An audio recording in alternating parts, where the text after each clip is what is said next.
Hi, boys and girls. Today is Monday, May 4th. We are going to start chapter 5 today. I just want to show you a few things that are a little different and hopefully will help you. I know a few of you were having trouble inputting your answers. So, what I have done is, let me get here. So, you're going to just click in the box and type your answer. So, don't worry about clicking in this box. So, I have put an answer box in each question. Make sure that you answer the do now and then the questions that will be here. Okay? All right. Make sure you also check out the vocabulary review. And this will just help you before you listen to the reading and follow along, help you with any words that you're unfamiliar with or not quite sure of. And then once you've done listening, answer the questions. Be sure to hit submit in Schoology in order to get the credit for it. Okay. Chapter 5, we're on page 59 of our PDF. I woke up late in the afternoon. For a second, I didn't know where I was. You know how it is when you wake up in a strange place and wonder where in the world you are until memory comes rushing over you like a wave. I had half convinced myself that I had dreamed everything that had happened the night before. I'm really home in bed, I thought. It's late and both Dari and Soda Pop are up.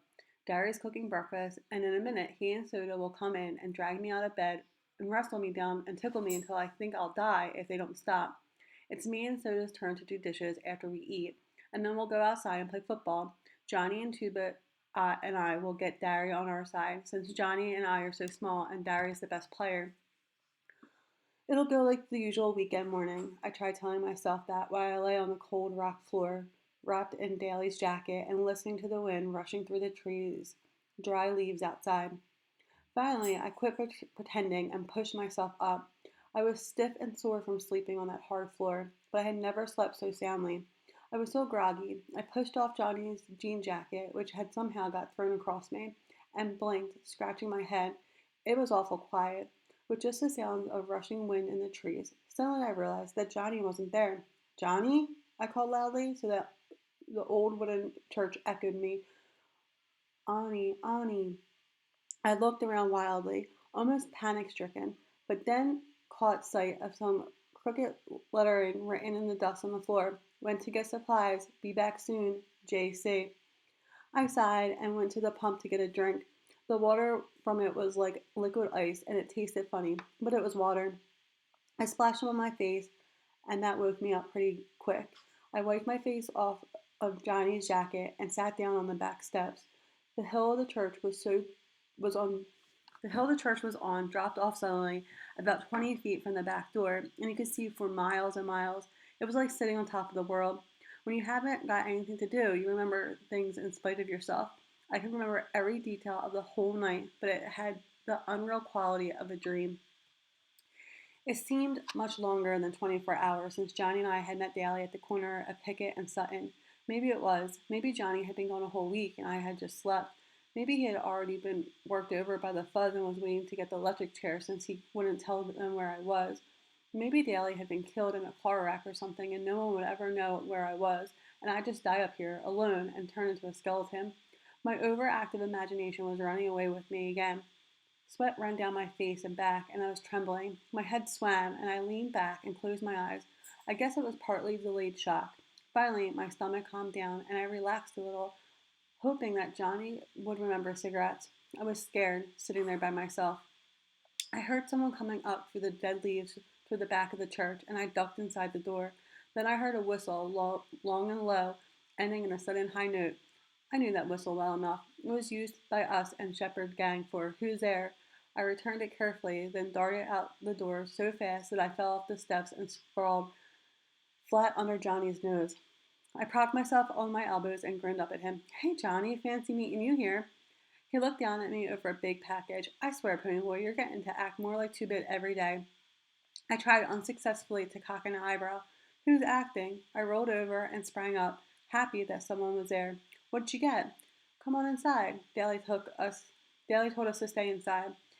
We went in. Johnny dusted off a table with his jacket and started taking things out of the sack and lining them up neatly. "A week's supply of bologna, 2 loaves of bread, a box of matches," Johnny went on. I got tired of watching him do it all, so I started digging into the sack myself. Wee! I sat down in a dusty chair and stared. A paperback copy of Gone with the Wind? How'd you know I've always wanted one? Johnny reddened. I remember you saying something about it once, and me and you went to see the movie, remember? I thought you could maybe read it out loud and help kill time or something. Gee, thanks. I put the book down reluctantly. I wanted to start it right then. Peroxide, a deck of cards. Suddenly I realized something.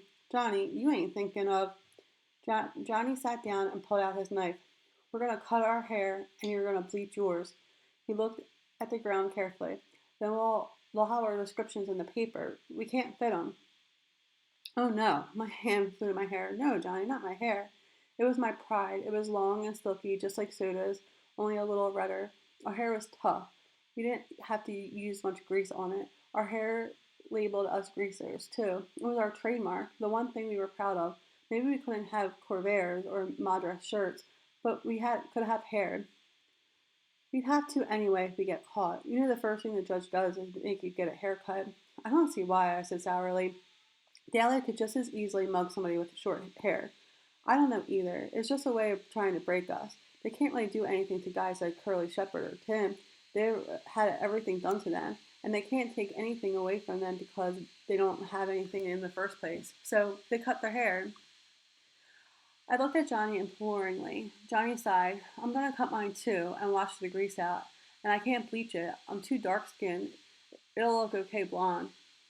Oh, come on, pony boy, he pleaded. It'll grow back. Okay, I said, wide-eyed. Get it over with. Johnny flipped out the razor edge of his switch, took hold of my hair, and started sawing out on it. I shuddered. Not too short, I begged. Johnny, please. Finally, it was over with. My hair looked funny, scattered over the floor in tufts. It's lighter than I thought it was, I said, examining it. Can I see what I look like now? No, Johnny said slowly, staring at me. We gotta bleach it first. After I sat in the sun for 15 minutes to dry the bleach, Johnny let me look in the old cracked mirror that we found in a closet. I did a double take. My hair was even lighter than Soda Pop's. I've combed it to the side like that. It just didn't look like me. It made me look younger and scareder, too. Boy, howdy, I thought this really makes me look tough. I look like a blasted pansy. I was miserable. Johnny handed me the knife. He looked scared, too. Cut the front and thin out the rest. I'll comb it back after I wash it. Johnny, I said tiredly, you can't wash your hair in that freezing water in this weather. You'll get a cold. He only shrugged. Go ahead and cut it. I did the best I could. We went ahead and washed it anyway, using the bar of soap he bought. I was glad I had to run away with him instead of Two-Bit or Steve or Daly. That would be one thing they'd never think of, soap. I gave him Daly's jacket to warm up in, and we sat shivering in the sunlight on the back steps, leaning against the door, combing his hair back. It was the first time I could see that he had eyebrows. He didn't look like Johnny. His forehead was whiter where his bangs had been. It would have been funny if we hadn't been so scared. He was still shivering with cold. I guess, he said weakly. I guess we're disguised. I leaned back next to him sullenly. I guess so. Oh, shoot, Johnny said with fake cheerfulness. It's just hair. Shoot, nothing, I snapped. It took me a long time to get the hair just the way I wanted it. And besides, this just ain't us. It's like being in a Halloween costume we can't get out of. Well, we gotta get used to it, Johnny said with finality.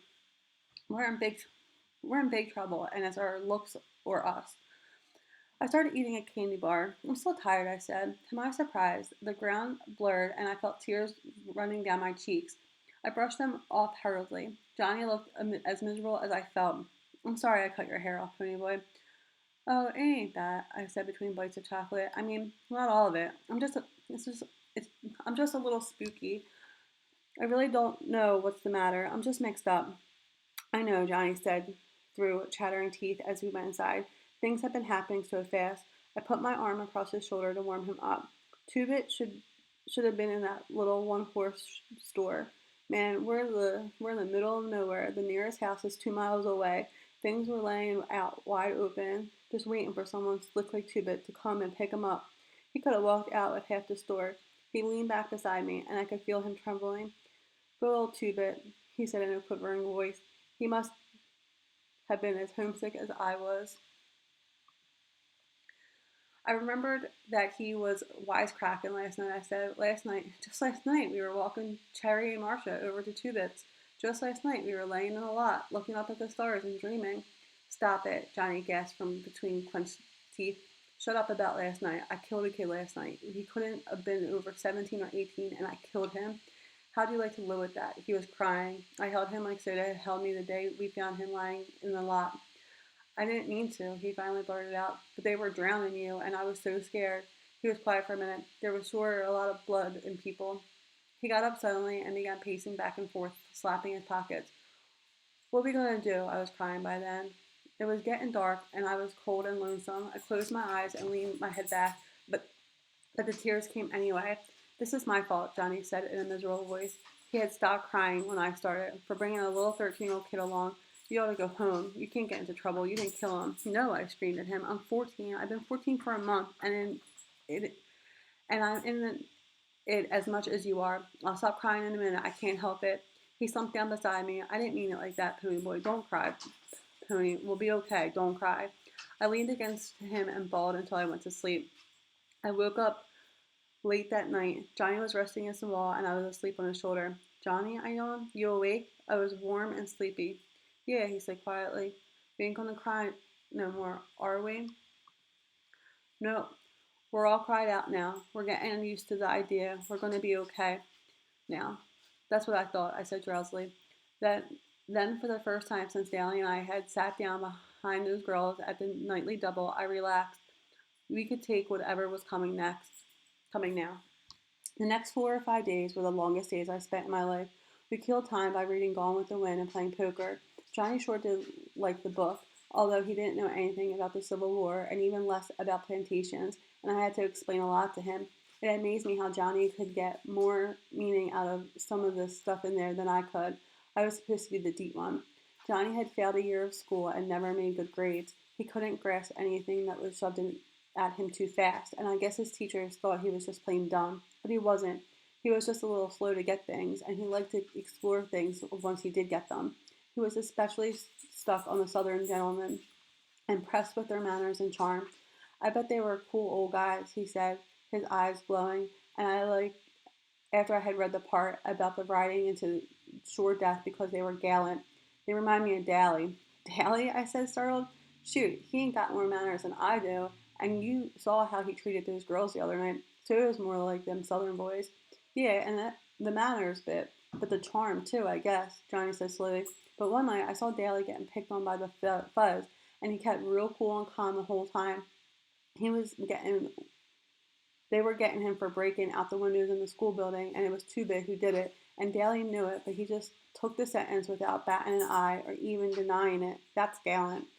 That was the first time I realized the extent of Johnny's hero worship for Daly Winston. Of all of us, Daly was the one I liked least. He didn't have Soda's understanding or dash or Two Bit's humor or even Gary's Superman qualities. But I realized that these appealed to me because they were like the heroes in the novel I read. Daly was real. I liked my books and clouds and sunsets. Daly was so real, he scared me. Johnny and I never went to the front of the church. You could see the front from the road, and sometimes farm kids rode their horses by on their way to the store. So we stayed in the very back, usually sitting on the steps and looking across the valley. We could see for miles, see the ribbon of highway and the small dots that were houses and cars.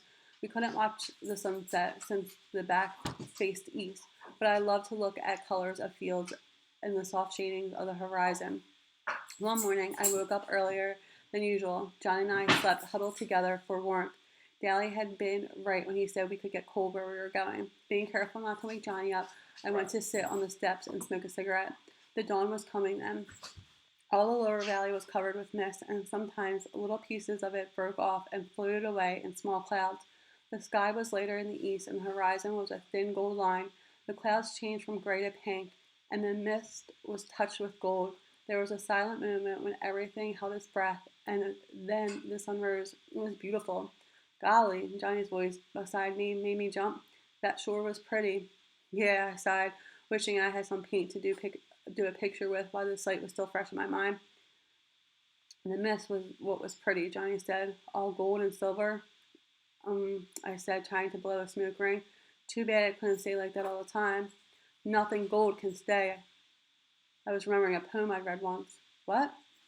All right, boys and girls, we're going to stop here at page 66. Answer the questions, hit submit. Come to the Zoom meeting if you have any questions. Have a wonderful day. And may the 4th be with you.